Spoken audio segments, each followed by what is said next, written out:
Hello, Phil here from Wings of Pegasus and welcome to another analysis video. If you enjoyed this video, please give it a thumbs up and subscribe. On the agenda tonight, we're going back to 2013. We're going to be taking a look at Nightwish and they're going to be performing Ghost Love Score. So let's get these guys up on screen and see how they get on.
I'm just going to jump in here because this is such a blending of genres and influences. We've got so much in there. Obviously, it's going to be called symphonic metal as a genre, but we've got classical elements, of course, in there with the vocals.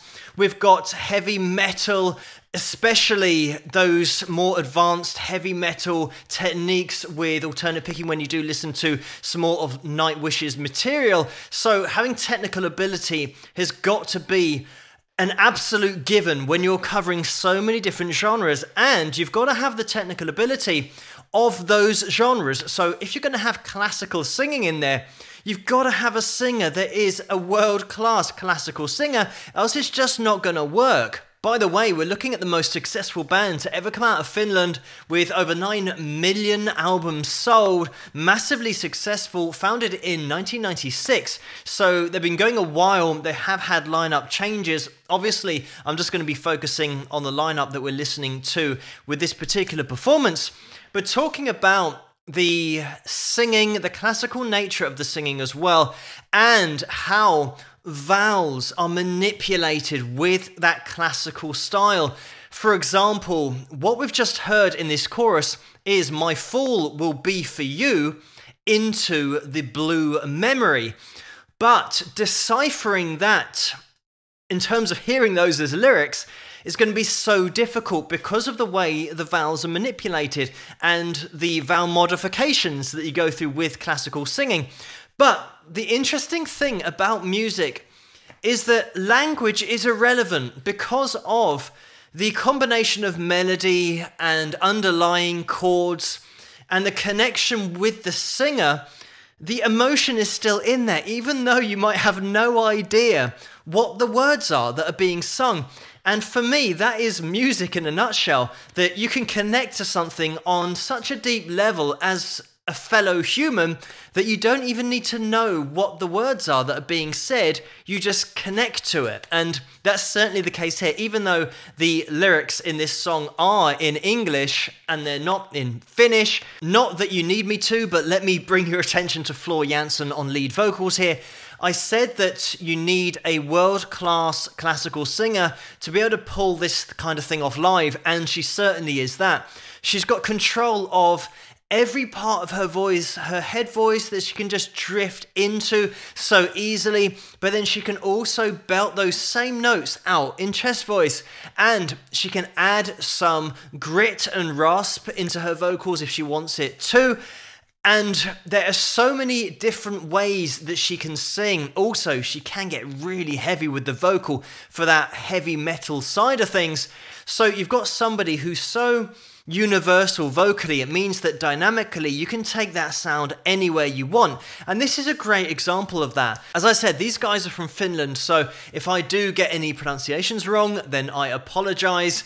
But we've got Thomas Holopainen, who wrote this song in the first place, and in order to have the ability to write something that's so classical in nature and make such an interesting journey out of the composition, and it's over 10 minutes, as you can see from this video, having that journey to go to so many different places and keep it interesting is a talent in itself, let alone bringing together so many different influences and piecing that all together and see how it's going to work with having really heavily distorted guitar with classically influenced vocals. So there's so much to get into here. It's funny because watching this particular video, all I've got down the right hand side of my screen here on YouTube are reaction videos to this particular performance and song, and it's just one after the next, after the next, after the next.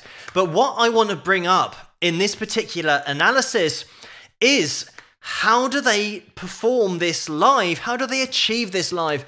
Because as a performer, everybody watching this will be having the same questions that I have. In terms of when you're watching the keys on this particular performance, you think, how are they achieving the orchestra sound? Because this was originally recorded in 2004 on the album, which was called Once. And that album was recorded with the London Philharmonic Orchestra. And getting that same sound live, there's no orchestra here. So straight away, you're thinking, as a musician and someone who's played live for years, how are they going to achieve this? And it's really interesting and so well done. So we're going to dive into how Nightwish achieve this live night after night and get such a great sound. So with that said, let me bring your attention to Jukka Nevalainen, because he's on drums here, and everything about this performance is in his hands, because the way that this works is Jukka will be having a click track in his ears, and you'll see that he's wearing in-ear monitors here. So he'll be fed a click track which has got the exact tempo for every single section of this song. It'll be mapped out. So it means for the whole 10 minutes, he cannot make a mistake on those drums, because it will throw out the whole performance. The original orchestra is on the backing track that is along with that click track. So it also means that nobody can mess up. This is such a long track to be depending on a backing track and your drummer being spot on. But the only reason they can achieve this is because they are top level musicians across the board. And something that I've done, I don't know whether you would have done it at home, unless you're really into this kind of stuff, is queue up different live performances of Ghost Love Score and start them all at exactly the same time. Because then, when you set up 3 separate performances, you'll find out of those 3 speakers, it's perfectly in sync for the whole 10 minutes. And that is the key to performing something like this live and getting the epicness of the recorded version out to an audience.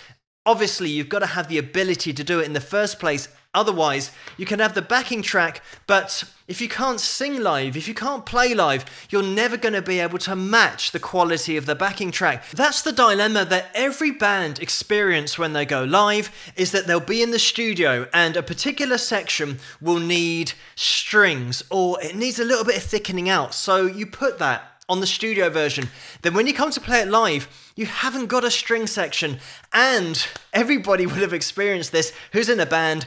The keyboard player will have his keyboard and you'll say, give me a string sound for this section. And the string sound you get from that keyboard, the default sound is always awful. And there's no way of hiding it through a PA, just how awful that string sound is.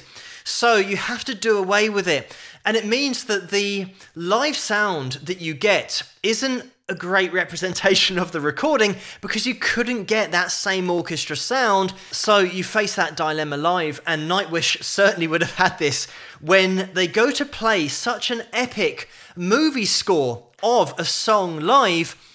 If they just went to a default string sound on a keyboard, it would be awful. You'd lose the whole epicness of the sound. Also, we've got so many layered vocals in here as well that were sung for that original recording.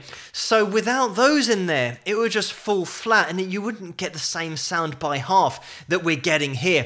So they've decided to have this combination of backing track and live in order to get the epic sound. Playing a song such as this, getting a live orchestra in just isn't feasible because of, well, the wages to start with. Every one of that orchestra will want paying, and it makes so much more sense to combine the recorded elements with live if you've got the ability to do it.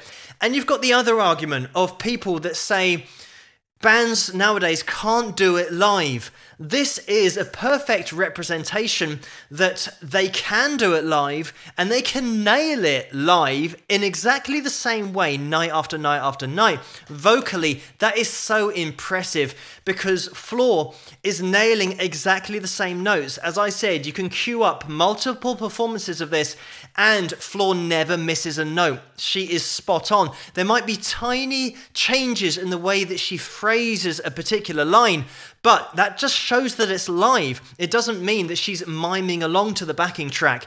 You don't want to compromise the epicness of this song and how it can move people just because you want to keep it fully live and just play some strings on a keyboard that's only going to be one keyboard. It's going to be such a disappointment for everybody turning up to hear this. Before we get back into the video, I think this is going to be one of those that I can't watch the whole way through because it's over 10 minutes in length and there's so much to talk about.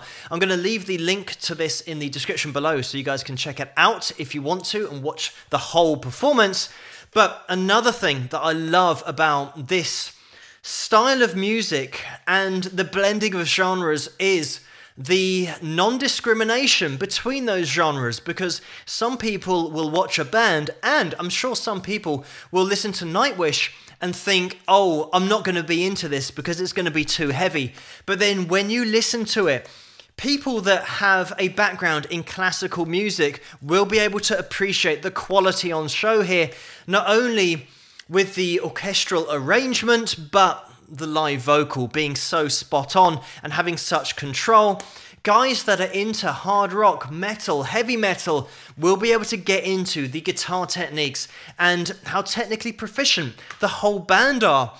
Other guys that might be into keys and that is their instrument, they can get into the technical ability on show in keys. And the same for the drums. I've mentioned about how important the drums are for this particular performance. Is make or break. So playing the drums, you can get such a deep level of appreciation and respect for what's going on here.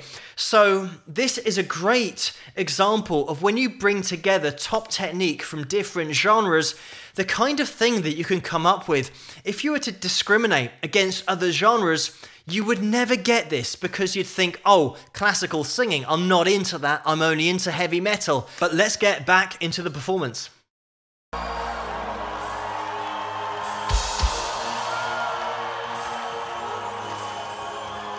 Siren from the deep came to me, sang my name.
I'm just going to jump in here.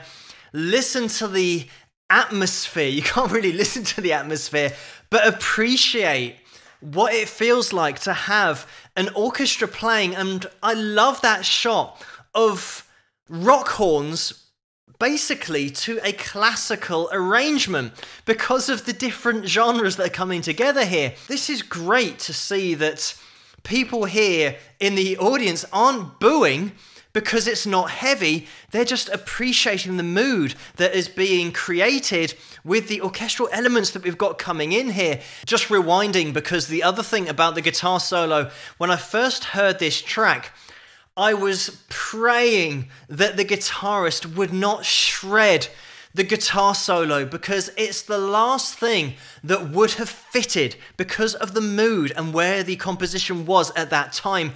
So the fact that we get a really melodic solo that doesn't have anything fast in there just goes to prove the amount of depth we've got in the writing here and the appreciation of the overall melody of the track. Because Empu, when he plays this guitar solo, again, so controlled, he'll play it exactly the same way, night after night after night, with the same expression, which is so important for this track. I've just run it on towards the end of the performance, just so we can get a vibe for when they come back out again. But let's just check out the last part of this performance.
And there we have it, right at the end there.